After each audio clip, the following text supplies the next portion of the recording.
오늘 이 본문을 가지고 우리가 두 가지 방향에서 접근해서 설교를 할 수 있겠는데, 하나는 헌금에 대해서 좀 생각할 수 있고, 또 하나는 사도 바울이 이렇게 가지고 있는 목회자적인 어떤 태도, 어떤 사랑, 여기에 대해서 접근해 볼 수가 있습니다. 저는 후자로 접근을 해서 이제 사도 바울의 그 사랑이 어떻게 나타나고 있고, 특별히 목회적 사랑, 목자적 사랑이 어떻게 나타나는지, 그것을 이제 보게 되면은 제가 여러분을 목양할 때에 어떻게 목양해야 되고, 우리 목자 목녀가 우리 목장 식구들을 목양할 때 어떻게 목양해야 되고, 또 여러분 모두가 여러분 주위에 있는 가족들이나 또 아는 사람들, 특별히 아직 예수님을 모르는 VIP들을 어떻게 예수의 사랑으로 섬기고 목양해야 될지에 대한 좋은 본을 볼 수가 있습니다. 이 고린도 교회에 대한 배경을 우리가 계속 살펴보는데, 고린도 교회는 정말로 아이를 낳는 그 어떤 것을 비유한다면 난산입니다. 근데 이 난산은 이 고린도라는 그 지역, 또 그 교회의 어떤 배경도 어렵지만은, 그거보다는 사실 이 고린도 전후서나 사도행전을 보게 되면은 사도 바울 그의 어떤 심령이 굉장히 연약해지고 힘들어진, 아마 사도 바울의 사역 가운데서 가장 힘들 때에, 본인이 힘들 때에 이렇게 세운 그런 어떤 교회입니다. 여러분, 우리가 주위가 아무리 잘 돼 있어도 내 마음이 힘들면은 너무 힘들잖아요. 직장 생활도 그렇고. 그런데 지금 바울이 그런 상태입니다. 바울이 마게도냐에서는 참 하나님의 은혜로 교회를 세워갔습니다마는, 그 마지막에는 원치 않게 괴악한 사람들 때문에 그곳에서 떠나게 되고 쫓겨나는 그런 상황에서 와서, 그리고 어디로 갔느냐 하니까 아덴으로 갔습니다. 근데 아덴에서는 교회를 세우지를 못합니다. 다시 말하면 선교 사역, 교회를 세우는 사역을 실패를 합니다.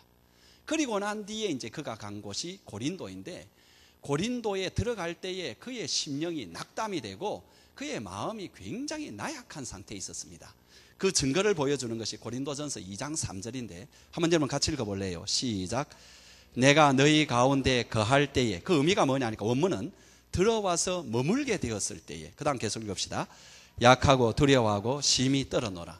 그러니까 영적으로도 굉장히 연약해지고 마음으로도 굉장히 어떻게 이렇게 나약한 그런 상황 가운데 있었죠.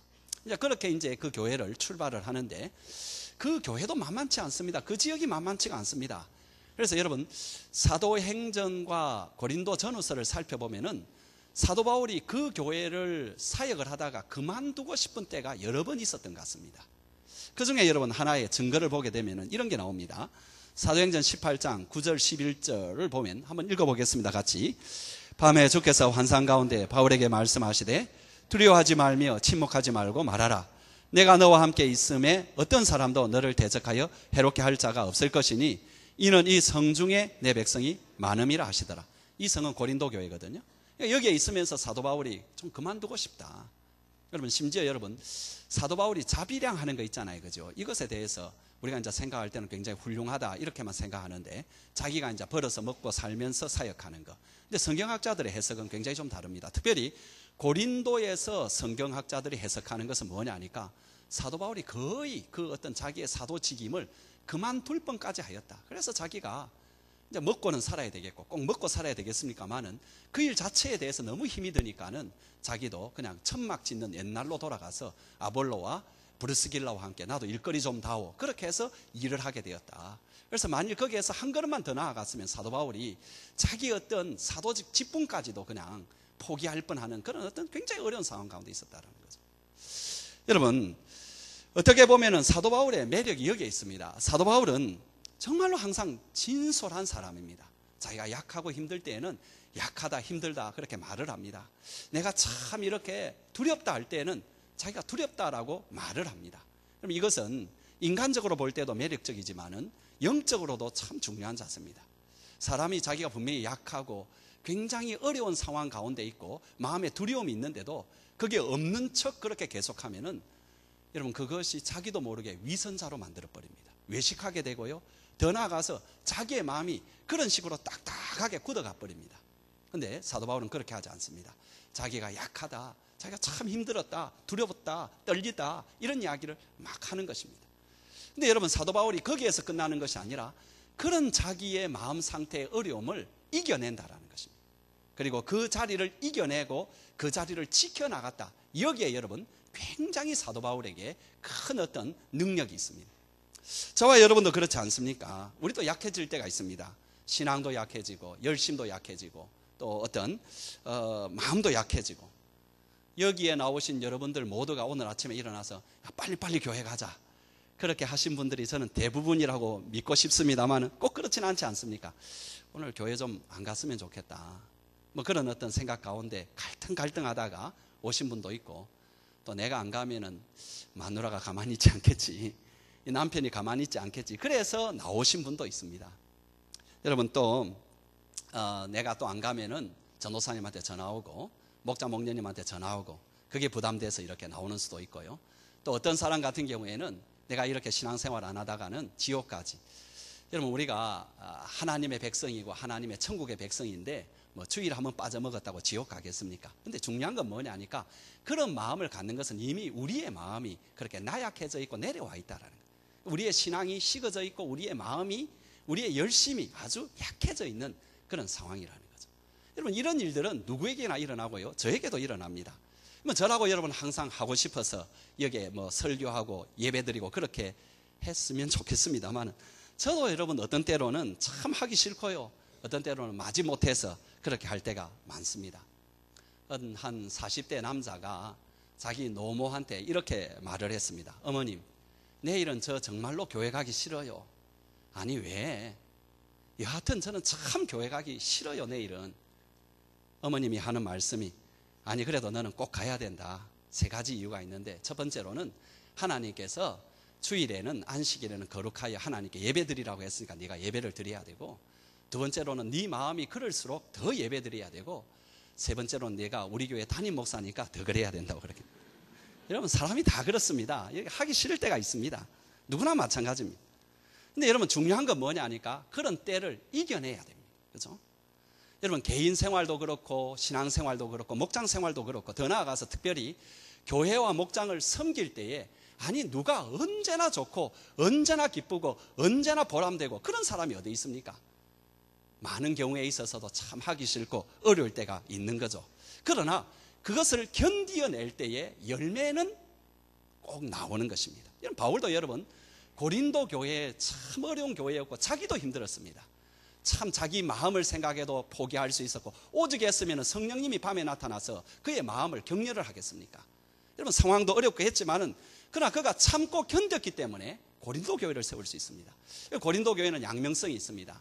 한편으로는 이 교회는 이렇게 서로 당파도 이렇게 많고요, 좀 이따 우리가 살펴보겠습니다만은 또 교역자들한테 이렇게 대들고 목회자를 반대하고 반역을 하고, 또 그 사는 어떤 모습이 어린애 같고, 그래서 사도 바울이 너 어린애 같다 이런 표현을 쓰는 그런 부정적인 면이 있긴 합니다만은, 한편으로 고린도 교회는 어떤 의미로는 굉장히 영향이 충만한 그런 교회였습니다. 그 말 가운데도 있는 것처럼 은사도 굉장히 많았고요, 지혜도 많았고, 또 재정적인 것도 굉장히, 그리고 교회의 규모 자체가 다른 어떤 지역보다는 굉장히 큰 교회였습니다. 나중에 여러분 AD 이제 100년, 200년 가면은 여러 가지 지금 남아있는 편지들이나 여러 그 자료들을 보게 되면 고린도 교회가 초대 교회에 있어서 굉장히 중요한 역할을 합니다. 여러분 이런 교회가 설 수 있었던 건 뭐냐 하니까 사도 바울이 견디고 참고 그것을 계속 했기 때문에 그런 것이거든요. 여러분들이 특별히 내려갈 때 잘 견디시기 바랍니다. 내려간다라는 것은 상황이 어려워진다라는 것도 있지만 여러분 마음이 내려갈 때가 있습니다. 하기 싫고 힘들고 괴롭고. 그런데 여러분 그것을 여러분이 잘 견뎌야 되는데 어떻게 견뎌야 되느냐 하니까 그걸 먼저 여러분이 인정을 해야 됩니다. 여러분 그것을 인정을 안 하면 어떤 형태로 나타나느냐 하니까 자꾸 다른 사람을 비난하고 원망하게 돼요. 저 목장에, 우리 목장에 저 식구 때문에 내가 이렇게 힘들다, 또 이 사람 때문에 내가 힘들다, 여러분 계속 그렇게 합니다. 사실은 여러분 그 사람이 문제가 아니라 자기 마음이 문제거든요. 자기 마음이 그렇게 내려간 것을 인정을 하고, 두 번째로는 인정할 뿐만 아니라 거기에서 빨리 벗어날 수 있도록 애를 써야 됩니다. 근데 놀라운 것은 거기에서 자기가 인정을 하고 막 벗어나려고 애를 쓰는 순간에 열매가 달리기 시작한다는 겁니다. 희한합니다. 이게 바로 그 순간부터 내가 예상치 못한 일들이 그때부터 막 일어나기 시작합니다. 놀랍죠? 우리는 다 극복하고 잘 되면 열매가 나올 것 같은데 안 그래요. 이게 우리가 그 어려운 가운데서 견디면서 그 자리를 지키고 있을 때에 애를 쓸 때 희한한 일들이 일어난다는 거예요. 제가 이제 저 함양에 거기에 오랫동안 이제 뭐 오래는 안 살아 한 2년 일이 살면서 거기 이제 사과를 하는 분이 아는 분이 있어서 제가 가서 농사 중에 어느 때 이렇게 결실이 좋으냐 그러니까 이분이 딱 이러는 것입니다. 추운 겨울을 지날 때에 사과 열매가 제일 좋다는 것입니다. 그래서 과실도 그렇습니다. 아주 춥고 어려운 인내 시간을 거칠 때에 굉장히 좋은 과실이 열립니다. 우리 사역도 마찬가지, 우리 삶도 마찬가지입니다. 그 가운데 특별히 내 마음이 내려갔을 때 우리가 그것을 잘 이겨야 됩니다. 여러분 그것을 잘 이겨서 여러분 평생에 하나님이 기뻐하시는 열매 맺고 하나님께 영광 돌리시길 바랍니다. 신앙의 열매도 맺으시고요, 사역의 열매도 맺으시는 여러분 되시기 바랍니다. 여러분 바울이 이렇게 난산으로 세운 교회인지라 사도 바울은 고린도 교회를 유달리 남달리 끔찍이 생각했습니다. 그런데 이 교회가 불행하게도 분쟁에 휩싸였습니다. 처음에는 교인들끼리 서로 갈라서고 다투었습니다. 그래서 파당을 만들었는데 어떤 파는 우리는 아볼로 파다, 우리는 바울 파다, 우리는 게바, 베드로 파다, 우리는 그리스도 파다, 막 이렇게 싸웠습니다. 그러다가 나중에는 자기들끼리 싸우는 것에 그치지 아니하고 목회자들을 자기들이 싸우는 것으로 끌어들였습니다. 그래가지고 이제 나는 목회자를 찬성하는 그런 쪽에 들고 어떤 사람은 바울을 반대하는 그런 파가 나누어져 가지고 서로 싸우고 또 직접적으로 바울을 반대하는 사람들은 바울을 대적하기 시작했습니다. 문제는 뭐냐 하니까 이렇게 하니까 교회가 어떤 일도 제대로 할 수 없었다라는 거죠. 대표적인 것이 예루살렘의 가난한 사람들을 구제하기 위한 연보 프로젝트 이것입니다. 처음에 그들이 사도 바울의 이야기를 들었을 때에 자기들이 먼저 그 일을 해야 되겠다고 나섰습니다. 정말로 좋은 결정이고 훌륭한 결정이죠. 그런데 여러분 그것이 제대로 되지 않았습니다. 왜요? 교회 분쟁이 생기니까. 교회에 분쟁이 생기면 뭐가 되겠습니까? 교회 분쟁이 생기는데 어떻게 여러분 연보가 되겠으며 연보를 할 수가 있겠으며 무슨 어떤 일을 할 수가 있겠습니까? 사랑하는 성도 여러분, 우리가 다른 것은 다 몰라도 교회에서 한 가지 정말 우리가 피하고 안 할 것은 싸움입니다. 여러분 자식들 키워보아서 알겠지만 부모로서 가장 보기 싫은 게 자녀들이 싸우는 겁니다. 저는 어릴 때 우리 자녀들한테 이렇게 말했습니다. 딴 거 다 괜찮다, 딴 거나 다 괜찮다. 그런데 너희 두 명 싸우는 꼬라지는 난 못 본다. 그러니까는 싸우지 마라. 싸우면 나는 정말로 실망하고 화낸다. 여러분 그러니까 아이들이 이제 뭐 조심하려고 하지만은 그게 마음대로 됩니까? 그죠? 그렇게 싸우다가 한 번은 아이들이 내한테 이런 말을 합니다. 아버지, 우리가 싸울 때 제발 좀 간섭 좀 하지 마세요. 아버지가 간섭을 하니까 이 싸움이 길어지잖아요. 우리끼리 내버려두면 빨리 해결돼요. 그래서 뭐 어떻게 합니까? 그래서 이제 그 뒤에 내버려뒀죠. 내버려두지만은 마음은 안 좋습니다. 싸우는 거 보면. 그래도 내버려두라니까 할 수 없이 내버려두는데 그죠? 여러분 하나님께서 교회를 보실 때 어느 때 제일 마음이 안 들겠습니까? 교회가 싸울 때입니다. 교회가 싸울 때예요. 여러분 교회가 싸우면은 하나님의 영광도 땅에 떨어지고 교회의 명예도 땅에 떨어지고 거기에 있는 사람들도 다 은혜 받지 못합니다. 여러분 다른 일은 그러지 않습니다. 싸움은 그렇다는 것입니다. 그러므로 여러분 싸움은 하지 마시기 바랍니다. 여러분 그리고 싸움에는 끼어들지 마시기 바랍니다. 우리 아이들이 저한테 그랬잖아요. 싸움에 끼어들지 말라고. 그러니까 여러분도 싸움에는 끼어들지 마시기 바랍니다. 여러분 개인적으로 내가 모욕을 당하고 개인적으로 손해를 받으면은 하나님께서 내게 갚아주실 거다. 이게 내 영광이 될 것이다. 그렇게 믿으시고 예수님을 따라 참으시고요. 교회를 위해서 내가 좀 불만적인 상황이 있고 어려운 상황이 있으면은 여러분 어떤 정당한 경로를 통해서 개진을 하십시오. 그래도 안 되면은 하나님께 그냥 맡기십시오. 하나님이 교회 주인 아닙니까? 하나님이 하시겠지라고 맡기시고 하나님의 손에 올려드려야 되지. 이것을 내가 다 하겠다고 내가 어떻게 해보겠다고 하면은 그거부터 하나님께 불순종하게 되고 하나님을 어렵게 만들고 교회를 어렵게 만드는 것입니다. 그래서 여러분 싸우지는 마세요. 싸우지는 말고요. 그리고 싸우면은 아예 가까이도 하지 마세요. 그건 피하세요. 그거는 본인에게도 그렇고 교회도 그렇고 여러분 하늘 상급에도 여러분 그것은 상급이 되지가 않습니다. 근데 우리 이제 주제로 돌아와서 여기에서 바울이 하는 리더십을 이제 우리가 보게 되면 굉장히 본받을 만하는데 고린도 교회는 바울이 세운 이제 교회이기 때문에 절대적인 바울의 권위가 있습니다. 그러니까 지금 이런 문제가 일어나면 당장 찾아가서 도대체 누가 문제냐? 누가 이 문제의 원흉이냐? 누가 이 문제를 뒤에서 조정하느냐? 여러분 이렇게 따지고 그리고 그 문제를 빨리 해결해 보려고 하지 않겠습니까? 근데 바울은 그렇게 하지 않습니다. 왜요? 그렇게 하면 그 사람들에게 스스로 회개하고 돌아올 기회가 없어지거든요. 더 나아가서 여러분, 그렇게 되면은 중간에 어중간하게 있는 사람들이 많이 다칩니다. 여러분, 사람이라 일이라는 게 그렇지 않습니까?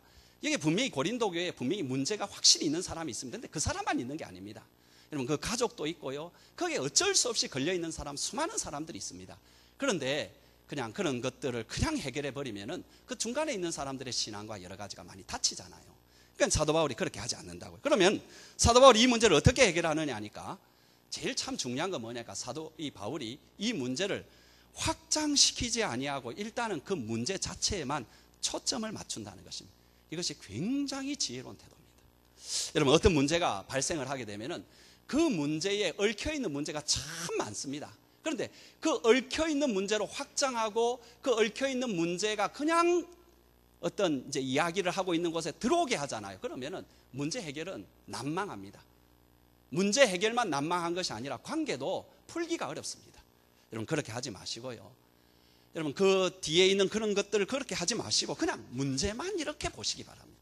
지금 일어난 교회의 어떤 문제, 아니면 목장의 문제, 가정의 문제, 아니면 직장의 이런 문제가 이 문제인데 이 문제를 내가 어떻게 할 것인가, 이렇게 해야지. 그 왜 그래? 그 무슨 의도로 그렇게 했어? 그 사람들 왜 그래? 여러분, 이런 식으로 나가버리면은 여러분 더 어려워집니다.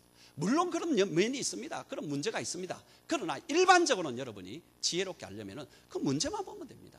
그리고 그 문제만 해결하려고 노력하는 것이 중요합니다.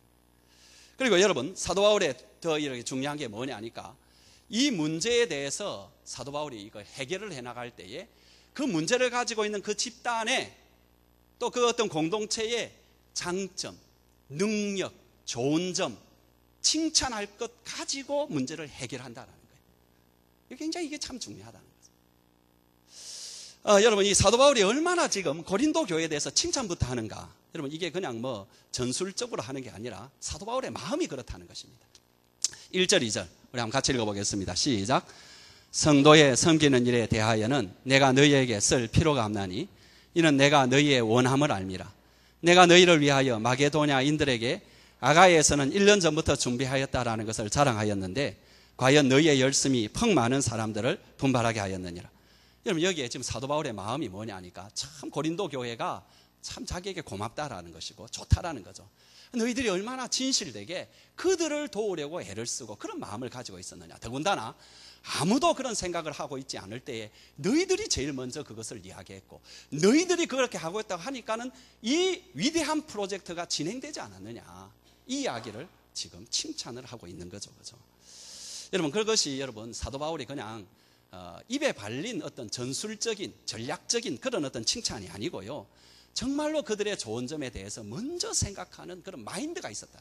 그 증거가 뭐냐니까 자기가 다른 교회에 가게 되면 항상 고린도 교회에 대해서 막 자랑을 한다라는 거예요. 여러분, 이것이 얼마나 참 중요한가. 여러분, 결국 여러분 사도 바울은 어떤 문제를 풀어나갈 때에 거기에 있는 것을 막 지적하고 뭐 이렇게 문제를 풀어나가지 아니하고요, 그 교회가 가지고 있는 능력, 장점 있잖아요, 좋은 점, 이것을 자꾸 부추기고 격려해서 그 문제를 풀어나가고 그래서 잘되게 하는 그런 능력이 있다라는 거예요. 여러분, 지난주에 우리가 3일 동안 3일입니까 4일입니까 그렇게 집회를 통해 가지고 우리가 계속 들은 게 뭐냐 하니까 비난이나 충고는 아무런 도움이 되지 않는다. 지적이나 이런 건 아무런 도움이 되지 아니하고 격려와 칭찬, 이것이 사람을 변화시키고 공동체를 변화시킨다. 여러분, 그것을 우리가 신뢰로 너무 많이 들었습니다.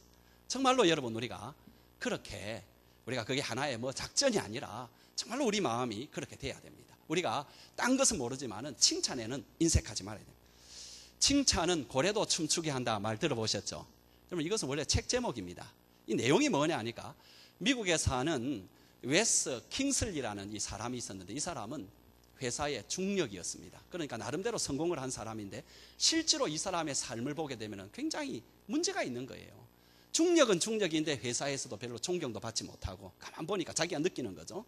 뭔가 관계가 늘 그래서 갈등도 너무 많고 가정에서 자녀들과의 관계도 제대로 되지 않고 아내와의 관계도 엉망이고 이게 그래서 성공한 것 같지만은 사실 보면은 성공하지 못한, 사실 저와 여러분의 삶의 현장 아닙니까? 그죠? 우리가 어떤 건 된 것 같지만 실제로 보면 잘 되지 아니한 뭐 이런 상황이었죠. 그래서 이제 이 사람이 이 문제를 좀 풀었으면 좋겠다라는 늘 생각이 있었는데, 하루는 이 사람이 이제 출장을 가게 되는데 올랜도 지역에 이제 출장을 갑니다. 거기에 가가지고 시월드 아쿠아리움이라는 그런 해양관을 이렇게 가게 되는데, 거기에서 무게가 3톤이나 되는 범고래의 쇼를 보게 됩니다. 처음에는 뭐 고래 쇼라 이렇게 해가지고, 여러분 저도 이제 돌고래 쇼는 많이 봤습니다. 그런데 범고래 쇼는 내가 한 번 정도 보긴 봤던 것 같아요. 하여튼 굉장히 큰 게 이렇게 쇼를 하는데 처음에 별 기대를 하지 않았는데 너무 이렇게 잘하는 거예요. 그래서 이 사람이 앉아가지고 아니 도대체 어떻게 저 고래를 이렇게 훈련을 시키는가, 그게 궁금한 거예요. 그래서 자기가 이제 남아가지고 조련사를 만나려고 하는데, 이제 조련사가 쇼를 마치고 이제 사람들이 다 나가고 난 뒤에 이제 막 청소하고 막 이렇게 하잖아요, 조련사가. 근데 이 큰 번고래가 줄줄줄줄 따라다니는 거예요, 계속해서 이게.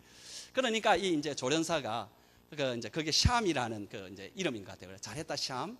이제부터 너 휴식 시간이야. 이 휴식 시간 즐겨. 너는 정말로 그것을 받을 만해. 막 이렇게 계속 칭찬을 하는 거예요. 그래도 이제 이 뭡니까? 이 돌고래가 계속해서 줄줄줄 따라다니는 거예요. 그래서 이제 이 웨스 킹슬리가 이 조련사인 데이브 야들리에게 묻습니다. 뭐라고 하느냐니까, 어떻게 해서 도대체 이 큰 고래를 이렇게 당신 줄줄줄 따라다니게 하고 훈련을 시켰느냐 하니까, 이 사람이 이런 말을 하는 것입니다. 이 돌고래와의 나와의 관계나 내가 다른 사람과의 관계는 똑같은 것 같아요.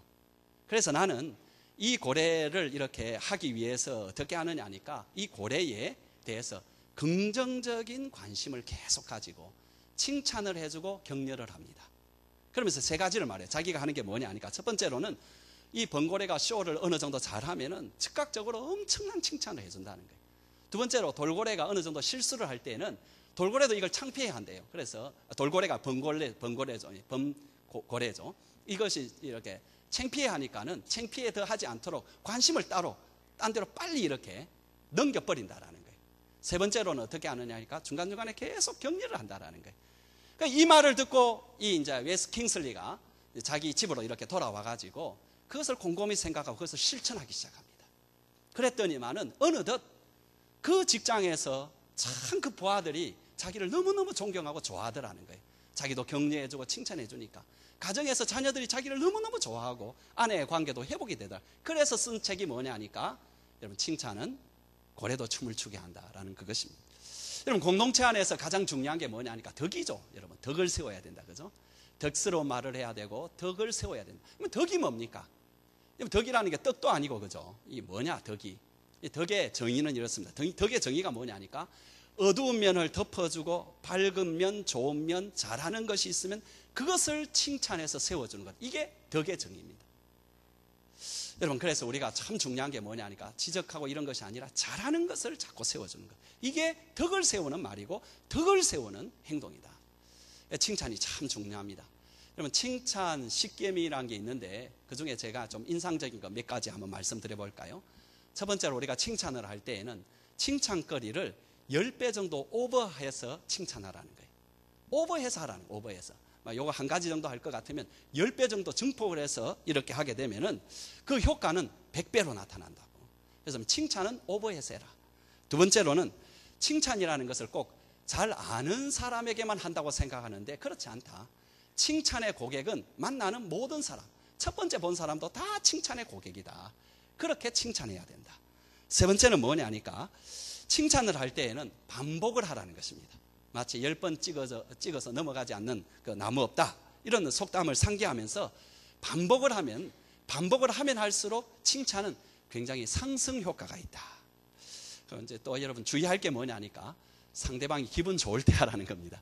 기분 나쁠 때 하면은 오히려 역효과를 낸다 그러고요. 그 다음에 이제 칭찬을 할 때에는 꼭 그 사람의 가족이라든지 직장이라든지 고향이라든지 하여튼 그 사람에 관계된 모든 것을 가지고 이렇게 칭찬을 하는데, 그렇게 칭찬하면은 기대 이상의 효과가 참 많이 나타난다. 그 다음에 이제 참 중요한 게 뭐냐 하니까, 그렇다고 해서 거짓으로 칭찬해서 안 된다는 거죠. 진심으로 칭찬하라는 거죠. 여러분, 우리가 칭찬을 발견하지만 진심으로 칭찬하는 것, 이것이 참 중요하다. 마지막으로는 여러분, 기왕 칭찬을 하려면 제일 좋은 방법은 직접 칭찬하는 것도 좋지만은 제3자를 통해서 그 칭찬이 들어가게 하는 것. 이게 여러분 당구의 쓰리 쿠션과 똑같다라는 거예요.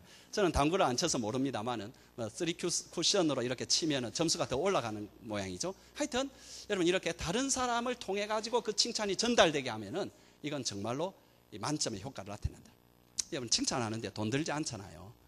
우리 교인들 서로 칭찬하시고요. 목장 식구들 만나면 서로 칭찬하시고, 가족들 만나면 서로 칭찬하세요. 여러분 가정에도 목장에도 또 교회에도 문제가 여러분 꼭 있고 불만 사항도 있고요. 다툴 것도 있습니다. 근데 중요한 것은 그것을 비난하고 따지고 지적하면은 일이 될 것 같은데 안 그렇습니다. 일이 안 됩니다.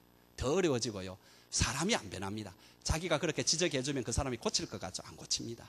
어떻게 사람은 변하고 그 단체는 어떻게 변하느냐 하니까 그것을 가지고 있는 능력을 오히려 더 붙돋아주고 칭찬해주고 격려할 때 사람은 그렇게 변해가는 거죠. 자꾸. 이것이 핵심이라는 거예요. 이게 여러분 성경이 이야기하는 하나의 좋은 본이라는 것입니다.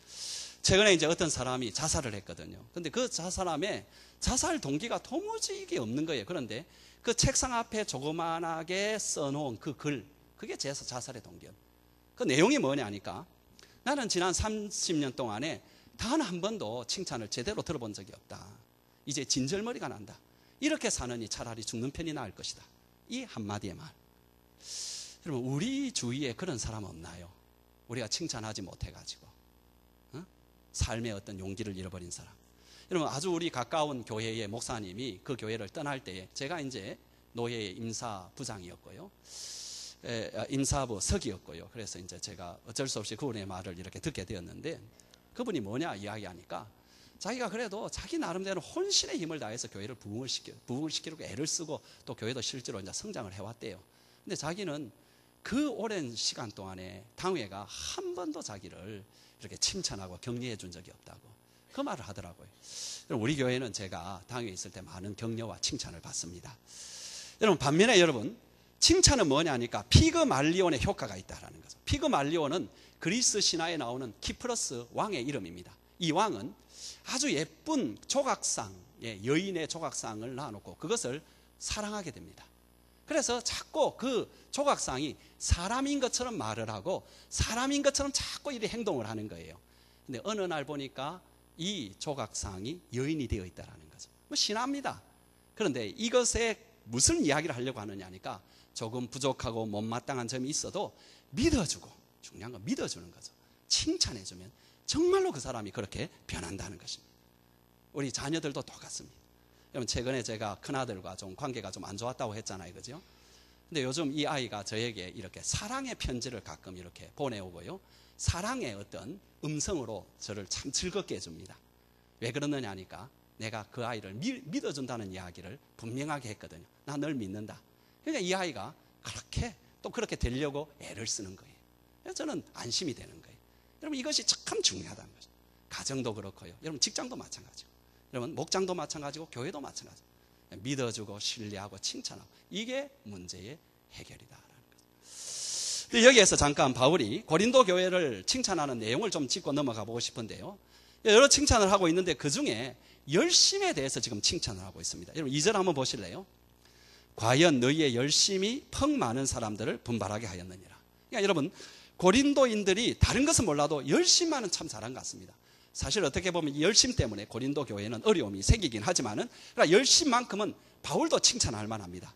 근데 이 열심은 이제 두 가지 면으로 나타나는데 첫 번째로는 창조적인 열심, 파이오니어적인 열심으로 나타나요. 이게 무슨 말이냐 하니까 열심이 있는 사람은 뭔가요? 다른 사람이 한 번도 생각해보지 못하고 한 번도 트라이하지 못한 일을 하는 거예요.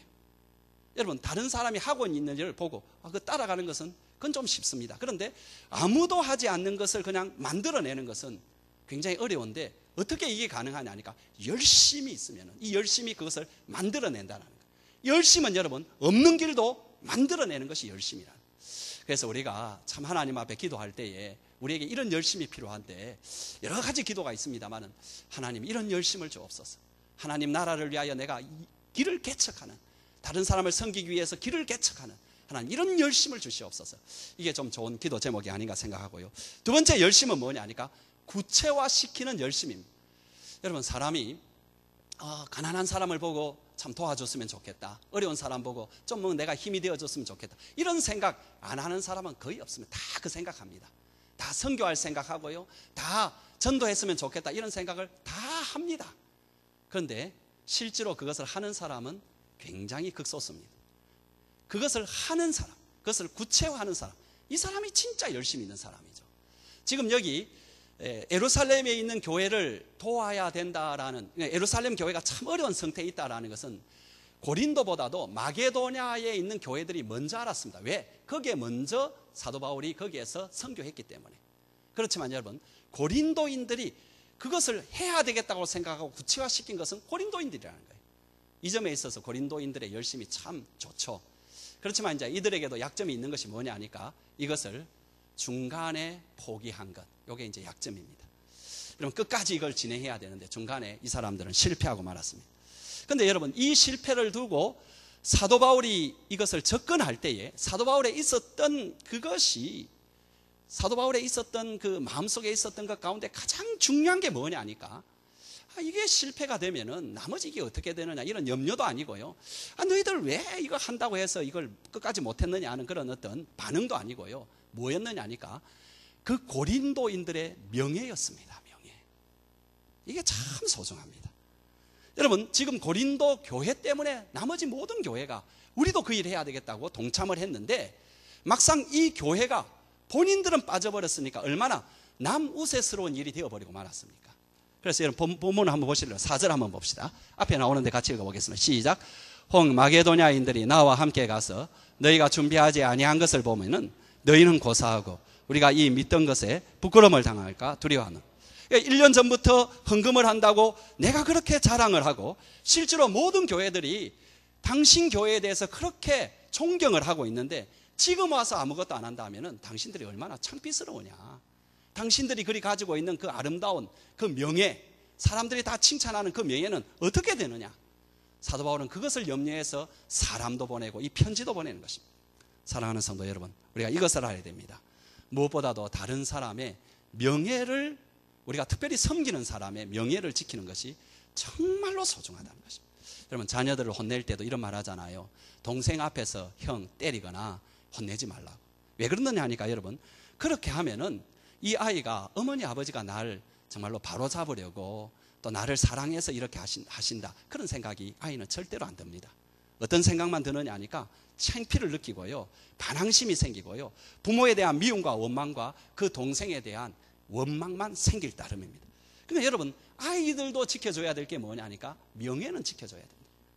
여러분, 더 나아가서 그죠, 우리가 교회에서도 목장에서도 직장에서도 꼭 해야 될 게 뭐냐 하니까 다른 사람의 명예를 지켜줘야 됩니다.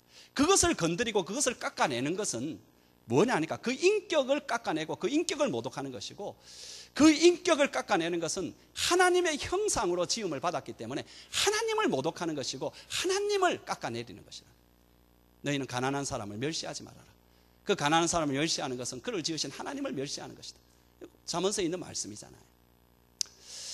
여러분, 우리가 십계명에서도 제9계명이 있는데 내 이웃에 대해서 거짓 증거하지 말라. 이것을 여러분 성경학자들이 두 가지로 적용하는데, 하나는 거짓말하지 말라, 진실하라는 말로도 적용하지만, 더 여러분 본문 가운데 내용을 보면은 거짓말에 관한 이야기가 아니라 이웃의 명예에 관한 것입니다. 이해가 되죠, 그죠? 이웃의 재산, 이웃의 목숨, 이웃의 관계, 여기는 이웃의 명예. 이 뭡니까? 십계명이 그렇게 이루어졌다.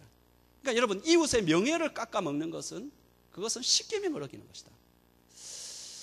여러분, 우리가 주로 하는 게 뭐냐 하니까 내 명예를 지키기 위한 그 일에는 막 기를 씁니다. 근데 다른 이런 그렇게 하면 안 됩니다. 자기 명예를 지키려고 하지 마시고요, 다른 사람의 명예를 지켜주려고 해야 됩니다. 여러분, 어떤 사람이 이런 말을 했으나, 명예는 뭐냐 하니까 이것은 노루나 사슴의 뿔과 같다, 이렇게 했습니다. 여러분, 이 뿔이 없는 사슴 얼마나 초라합니까? 그죠? 굉장히 아름답습니다. 그렇죠?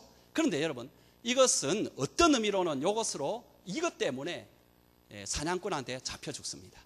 막 뛰어가다가 결국은 여러분, 많은 이 노루 종류의 이런 것들이 이렇게 마지막 잡혀 먹는 게 뭐냐 하니까 그 뿔이 수풀에 딱 걸리기 때문에 그렇다. 여러분, 자기 명예를 계속 지키려면 그 꼬라지 당합니다. 그래서 여러분, 내 명예를 지키려 하지 말고 내 명예는 하나님께서 지켜주실 것을 믿고 그건 그냥 버리시고요, 여러분, 그러나 이웃의 명예에 대해서는 여러분 생명을 다해서 지켜줘야 됩니다. 이웃의 명예는 절대로 그것을 떨어뜨리는 말을 해서 안 되고요. 그런 말이 온다 할지라도 그것을 전달하거나 퍼뜨려서도 안 되고요. 여러분 선에서 스톱을 시켜야 됩니다. 이것은 여러분의 가정에서도 중요하고, 가족들 보세요. 다 그 이야기입니다. 여러분 또 여러분 직장에서도 똑같습니다. 왜 직장 그 상사와 이렇게 여러분 돈 문제 때문에 싸우는 경우도 있지만 대부분 명예 때문에 싸웁니다. 저가 나를 모욕했다, 나에게 망신을 주었다, 내가 저 사람 때문에 내 명예가 손상당했다. 그래서 여러분 이웃의 명예는 직장에서도 그렇고 목장 이 교회에서도 그렇고 꼭 지켜줘야 돼요. 여러분 이렇게 할 때 여러분 하나님께서 여러분에게 은혜를 내리시고 여러분 직장 생활도 저절로 잘 됩니다. 그런데 여러분 상대방이 이제 자기 스스로 명예를 떨어뜨리는 이제 말이나 행동을 할 때는 어떻게 해야 되느냐? 여러분 그때에는 우리가 겸손하고 온유한 자세로 예둘러서 조심스럽게 권면을 해야 됩니다. 이제 마지막으로 제가 여러분과 이 겸손한 권면, 이 사도 바울이 보여주는 이것을 좀 생각해 보겠는데요. 5절을 우리 한번 같이 읽어보겠습니다. 시작. 그러므로 내가 이 형제들로 먼저 너희에게 가서 너희가 전에 약속한 연보를 미리 준비하게 하도록 권면하게 하는 것이 필요한 줄 생각하였노니 이렇게 준비하여야 참 연보답고 억지가 아니니라. 권면을 하죠, 그죠? 근데 여기서 눈여겨볼 말씀은 뭐냐니까 권면하는 것이 필요한 줄 생각하노니 이 말이죠. 여러분 이 말은 두 가지의 중요한 의미를 가지고 있는데, 먼저는 권면하는 것이 우리 공동체나 우리 모든 사람에게 필요하다는 것입니다. 나는 신경 쓰지 마요. 나는 괜찮아요. 나는 뭐 그런 일에 이렇게 마음 상하지 않아요. 여러분 그런 소리 하지 마시기 바랍니다. 여러분 사람이라 모든 사람이 다 높아질 때가 있고 낮아질 때가 있습니다. 한결 같으면 좋겠습니다만 그렇지가 않습니다. 그럴 때 우리에게 꼭 필요한 게 권면입니다. 서로 권면을 하고 그 권면을 받아들이는 게 참 중요합니다. 사람이 약해질 수도 있고요. 또 약해지면 여러 가지 변명을 늘어놓을 수도 있지만 그게 중요한 게 아니라 그때 꼭 서로 권면해서 위로하고 격려하여서 그 신앙이 더 이상 떨어지지 아니하도록, 그 열심이 더 이상 떨어지지 않도록, 그래서 다 같이 높은 신앙을 계속 유지하도록 하는 것이 참 중요합니다. 그래서 주님께서 너희의 신앙과 사랑에 대해서는 항상 서로 돌아보아 격려하고 이렇게 권면하라 이렇게 이야기하거든요. 우리가 그것 때문에 목장하는 거잖아요. 왜 목장합니까? 목장은 여러분 교회에서 할 수 없는 권면, 교회에서 할 수 없는 위로, 또 이런 것들을 우리가 서로 주고받기 위한 거잖아요. 그런데 여러분 두 번째로 권면하는 것이 필요한 줄로 생각하노니 이 말에 갖는 두 번째 중요한 메시지가 뭐냐니까 우리가 권면하는 것이 서로 필요하지만은 그 권면을 할 때 제대로 해야 된다는 거예요. 쉽게 말하면 여러분 필요한 권면을 해야 된다는 거죠. 그럼 필요한 권면을 하기 위해서는 정말로 내 권면이 지금 저 형제와 자매에게 필요한지 여러분이 먼저 좀 생각을 해야 됩니다. 그냥 자기 생각에 떠오른 대로 그런 데 하면 안 되고요. 이게 정말 저 형제에게 필요한 권면이냐 이걸 여러분이 심사숙고해야 됩니다.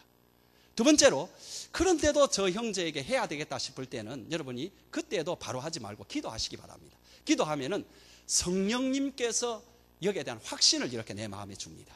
그럴 때 여러분이 권면을 해야 됩니다. 권면이 필요하죠. 그런데 그 권면은 인간의 권면이 아니라 성령님이 사용하시는 성령의 감동이 있는 권면이 되어야 된다. 그래서 여러분 기도가 필요합니다. 그래서 여러분 급하게 나오는 권면은 하지 마세요. 그는 거의 육신의 소욕을 따라서 하는 권면일 경우가 많습니다. 권면을 하고 싶을 때는 좀 기도하시고 성령님이 내 마음에 확신을 주실 때, 평안함을 주시고 내 마음에 확신을 주실 때 권면하시고요. 그리고 더 나아가서 이 권면이 성령님이 이끄시는 권면, 성령의 감동이 있는 권면이 되기 위해서는 몇 가지의 그 중요한 키가 있습니다. 성경은 그것을 가르쳐 주는데 여러분 몇 가지 더 있습니다만 공통적으로 말하는 것이 세 가지 키가 있습니다. 첫 번째로 그 권면에는 온유함이 있어야 됩니다. 그래서 성경 먼저 하나 보겠습니다. 고린도후서 12장 1절 우리 한번 같이 읽겠습니다. 시작. 나 바울은 이제 그리스도의 온유와 관용으로 친히 너희를 권한다. 바울도 권면할 때 그렇게 했죠. 또 주의 종들에게 어떻게 권하느냐 하니까 디모데후서 2장 24절 같이 읽겠습니다. 주의 종은 마땅히 다투지 아니하고 모든 사람에 대하여 온유하며, 온유함이 있어야 돼요. 그럼 여러분 생각할 때 온유하다는 건 부드럽다, 그러니까 부드럽게 권면해야 돼요. 아닙니다. 물론 부드러움이 필요하죠. 그러나 온유란 말은 원래 프라우스라는 이 말로 써요. 맞죠? 예, 프라우스라는 이 말로 써요. 여러분 이게 무슨 뜻이냐 하니까 주인이 원하는 대로 그 힘을 사용할 수 있는 준비가 된 것을 말합니다. 이 말의 기원이 어디서 왔느냐 하니까 야생마를 다루는 그 사건에서 왔습니다. 여러분, 야생마는 힘이 좋습니다. 그러나 여러분, 이 힘을 그 누구도 통제할 수 없습니다. 그러므로 이 힘은 주인이 볼 때에는 쓸모없는 힘입니다. 그죠?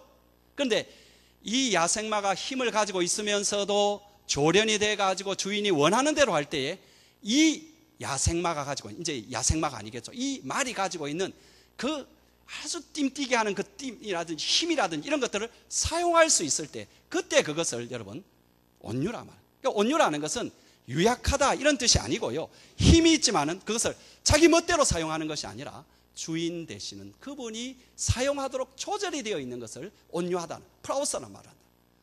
여러분, 우리가 권면을 할 때에 내 멋대로 내 생각대로 권면하는 것은 그건 아니라는 것입니다. 누구에게 조정을 받아야 되느냐 하니까 예수님에게 조련을 받고 예수님의 조정을 받고 성령님의 감동을 받고 성령님의 어떤 인도하심, 성령님께서 우리 마음을 움직이시고 말하라고 하는 그런 것을 따라서 해야, 한마디의 말을 하더라도 성령님이 이끄시는 바로 그 권면을 해야 됩니다. 두 번째는 뭐냐 하니까 겸손함입니다.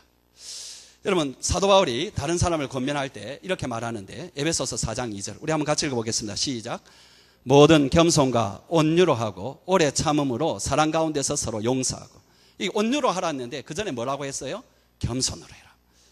그러니까 온유로 할 뿐만 아니라 겸손으로 해야 되는데, 겸손이 무엇입니까? 어떤 사람이 성자에게 물었습니다.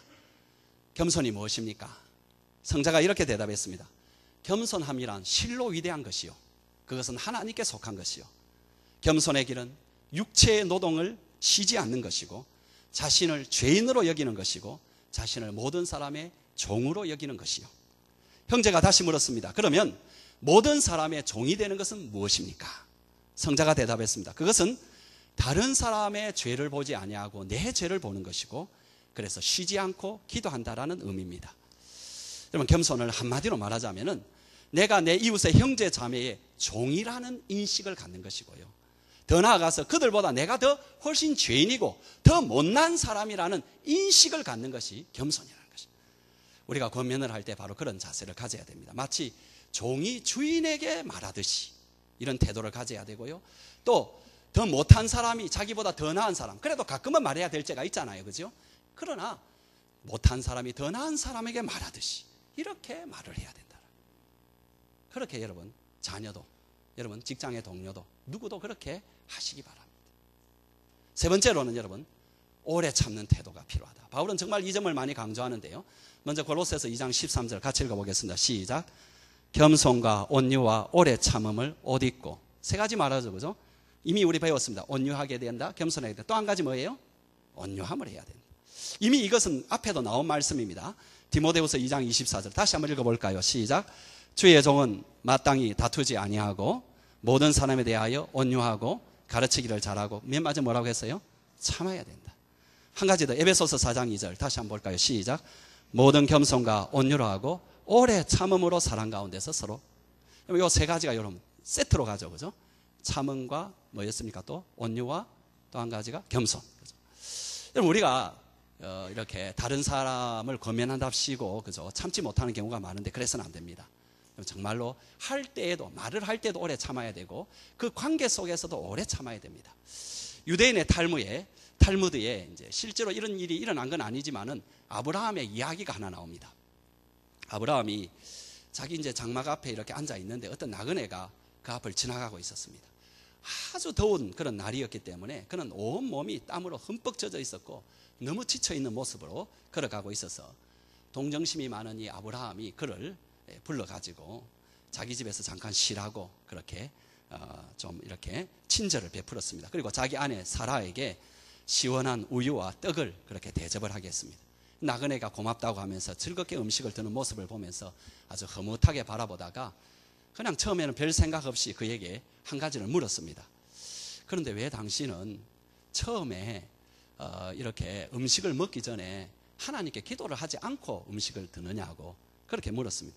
그러니까 이 음식을 먹던 이 나그네가 상당히 얼굴이 굳어지면서 나는 페르시아 사람으로서 불을 숭배하는 사람이라고, 그래서 나는 하나님이 누군지 모른다고, 내가 모르는 신을 내가 왜 기도하고 섬겨야 되느냐.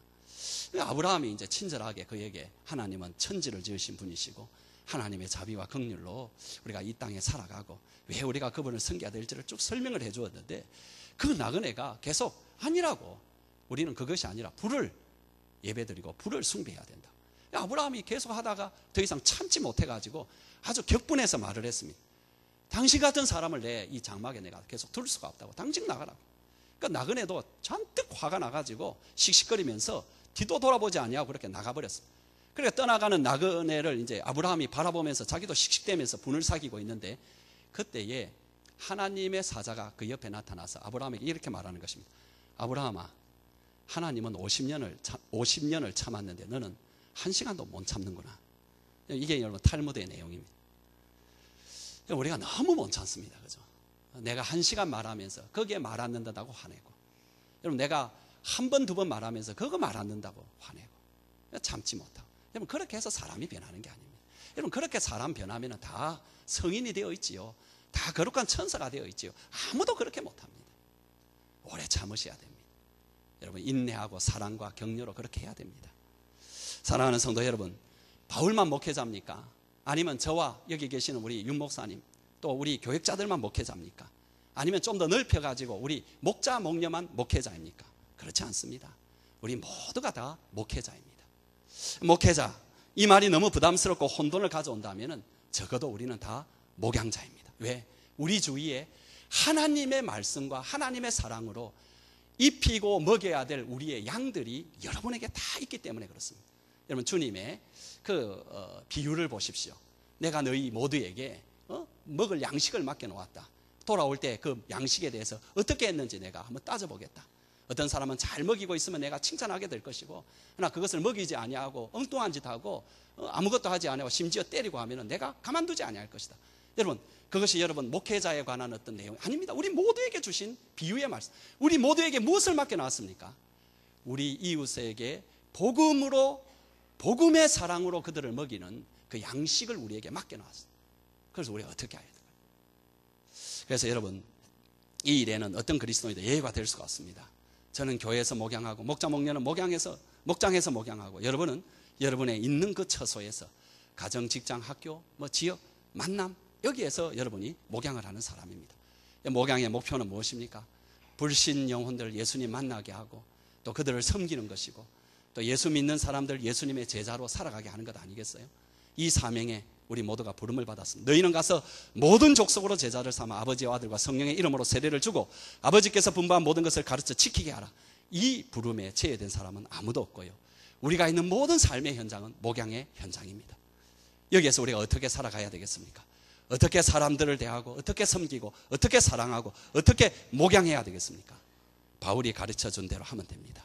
어려운 가운데서도 내 마음이 힘든 그 가운데서도 그 자리 버리지 말고 이탈하지 말고 그 자리 지키고 그 사명을 감당하면은 모든 열매는 인내의 결과로 나타납니다. 책망과 비난이 아니라 칭찬과 격려, 그 사람이 가지고 있는 능력, 이것을 찾고 세워줌으로 하는 것이 키입니다. 특별히 그들의 명예를 지켜주는 것은 날개를 달아주는 격입니다. 권면을 할 때에 꼭 필요한 권면, 성령님의 인도를 받는 권면으로 온유함과 겸손과 오래 참으로 하시기 바랍니다.